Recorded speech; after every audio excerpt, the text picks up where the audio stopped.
अस्सलामुअलैकुम दोस्तों, मैं हूं वक़ास अहमद और आप देख रहे हैं मेरा यूट्यूब चैनल टेस्ट सोल्यूशन। दोस्तों, जैसे कि आप लोगों को मालूम है कि माइनी हज का एनटीएस पेपर कल कंडक्ट हो चुका है। अभी इसका रिज़ल्ट आना बाकी है। जो खुशकिस्मत हज़रात होंगे वो इसमें सेलेक्ट हो जाएंगे। इस वीडियो में हम बात करेंगे कि जो बंदे सेलेक्ट हो जाएंगे तो इसकी क्या ड्यूटीज़ रिस्पॉन्सिबिलिटी होंगी, इसके अलावा इसको क्या पर्क्स एंड प्रिविलेजेस मिलेगा। तो सबसे पहले आती है ड्यूटीज़ एंड रिस्पॉन्सिबिलिटी की जानिब। मुआइनीन हज का सबसे अवलीन ज़िम्मेदारी ये है कि जब ये हुजाज किराम उधर पहुंच जाए तो वहाँ की इमारत में उनके लिए रहने की जगह का इंतज़ाम करना। इस तरह अगर कोई हाजी साहब अपना रास्ता भटक जाए या इससे कोई सामान गुम हो जाए या अपनी फैमिली से गुम हो जाए तो उनकी रहनुमाई करना, इनकी मदद करना, ये भी हुजाज किराम की जो मुआइनीन है ये इसकी ज़िम्मेदारी है। इस तरह अगर कोई हाजी साहब दौरान हज बीमार हो जाए तो इसको हस्पताल पहुंचाना, या अगर कोई हाजी साहब उधर वफ़ात पा जाए तो इनकी तदफीन का बंदोबस्त करना। ये बंदोबस्त जो है ना आप सऊदी अरब की जो कंसर्न अथॉरिटीज़ है इनकी कोऑर्डिनेशन से ये करेंगे। इस तरह हाजियों की फलाह व बहबूद के लिए, उनकी कंप्लेंट की रेजोल्यूशन के लिए आपको लाइजान रखना होगा, यानी रब्ता मुंसलिक करना होगा। किसके साथ? सऊदी अरब अथॉरिटीज़ के साथ, मकातिब के साथ, डायरेक्टरेट जनरल ऑफ हज जद्दा, मक्का मुकर्रमा, मदीना मुनव्वरा, इनके साथ आपने जो है ना रब्ता कायम करना है। इस तरह ट्रांसपोर्ट की ज़िम्मेदारी भी आपकी है। जो हुजाजी किराम हैं उनके लिए आपने जो बसेस है Jeddah to Makkah Mukarramah and Madinah Munawwarah, आपने उसके लिए ये मुहैया करना है। इस तरह आपने जो है ना हाजियों की जो रिहाइशगाह है उधर जाना है, उनके मसले जो है ना उसके बारे में पूछना है और इसको सॉर्ट आउट करना है।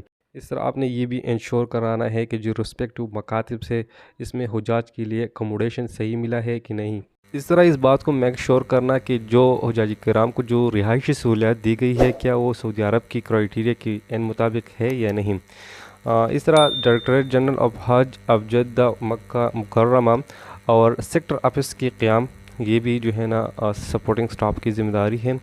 इस तरह अगर दौरान हज हुजाज किराम को किसी परेशानी का सामना करना पड़ता है तो शिफ्ट इंचार्ज की डायरेक्शन पर मुहासा साउथ एशिया के साथ कोऑर्डिनेट करना और हुजाज की जो परेशानी है इसको दूर करना। 7 जुल्हज को हुजाज किराम को मीना पहुंचाना, ये भी ज़िम्मेदारी है। इस तरह जिधर भी हुजाज किराम को किसी मदद की ज़रूरत पड़े तो इसकी मदद करना।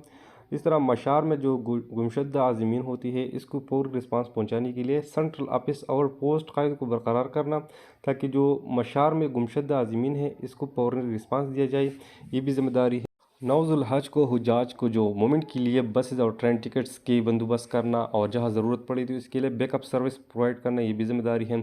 इसके अलावा जो डायरेक्टरेट हज अब जद्दा मक्का मदीना है ये आपको जो है ना इसके अलावा और भी ड्यूटी असाइन कर सकती है। इसकी जो है ना जो रिस्ट्रिक्शन है। इसके अलावा जो जमरात की एंट्रेंस और एग्ज़िट है इस पर जो है ना गाइड स्टेशन का क़याम, ये भी ज़िम्मेदारी है। और हुजाज को जो है ना बरोक्त खाना फराहम करना। इसके अलावा किचन और केटरिंग की कंपनी को विज़िट करना। बात को मेक श्योर करना कि जो फूड दिया जा रहा है ये जो स्टैंडर्ड है इसके मुताबिक है या नहीं है। अगर स्टैंडर्ड के मुताबिक नहीं है, जो केटरिंग कंपनी है इससे कंप्लेन करना, इससे कांटेक्ट करना, ये भी ज़िम्मेदारी है। इसके अलावा जो डायरेक्टरेट जनरल ऑफ हज जद्दा मक्का मदीना है ये आपको एक जैकेट प्रोवाइड करता है और ये जैकेट आप पहनेंगे, ये आपका पहचान है। ये जो जितनी भी हाजी है वो आपको इस जैकेट से पहचानेगा। अगर कोई इसकी खिलाफ वर्जी करता है तो जो कमेटी है इसके ख़िलाफ़ जो है ना वो कार्रवाई करेगा।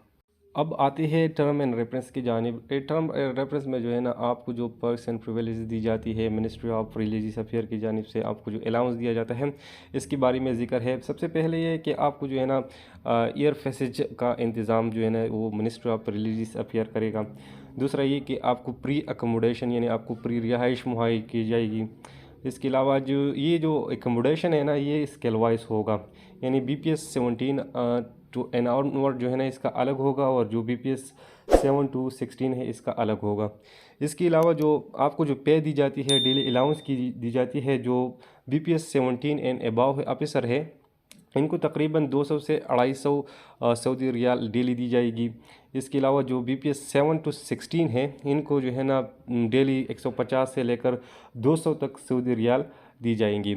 और ये अलाउंस जो है ना सिर्फ और सिर्फ 45 दिन के लिए है। अगर 45 दिन से ये ज़्यादा हो जाए तो फिर जो सेक्रेटरी है वो इसके अप्रूवल से ये दी जाएंगी। इस तरह जो लोग इस ड्यूटी पर जा रही है तो इनके लिए ज़रूरी है कि उनके पास स्मार्टफोन हो और उनका स्मार्टफोन का इस्तेमाल भी आता हो। और इसमें ख़ास ऐप है जैसे कि गूगल मैप हो गया, पाक मुआइनीन हज ऐप हो गया, इसका इस्तेमाल भी इन लोगों को आता हो।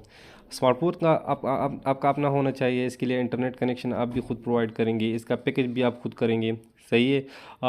इस तरह जो है ना स्मार्टफोन आपका हर वक्त चार्ज होना चाहिए। तो इसके लिए ज़रूरी है कि आप लोगों के पास जो है ना अपना पावर बैंक हो, ताकि इसका ज़रूरत पड़ जाए तो आप इस्तेमाल कर सकें। इसके अलावा जितने भी स्टाफ लोग हैं, डायरेक्टर ऑफ हज जद्दा के अंडर ये काम करेगा, ड्यूटी के दौरान अगर किसी ने गफलत की तो इनको वापस पाकिस्तान भेज दिया जाएगा, और उन पर जितना भी ख़र्चा मिनिस्ट्री ऑफ रिलीजियस अफेयर की जानिब से किया गया है वो वापस करेगा। जो लोग ये ड्यूटी परफॉर्म करते हैं, बदौरान ड्यूटी आपको सोशल पॉलिटिकल रिलीजियस ग्रुप के साथ इन्वॉल्व नहीं होना चाहिए।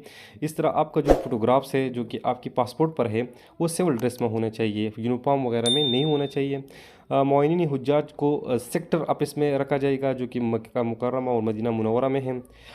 दौरान ड्यूटी आपका रवैया बिल्कुल पोलाइट होना चाहिए, आपका रवैया बिल्कुल हार्श और रूड नहीं होना चाहिए।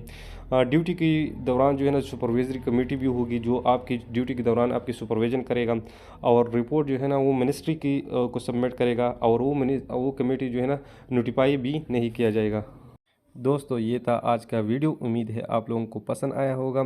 आप लोगों से दरख्वास्त की जाती है हमारी इस चैनल को सब्सक्राइब करें और बेल आइकन पर प्रेस करें ताकि हमारी आने वाली तमाम वीडियो की नोटिफिकेशन आप तक पहुंच जाए।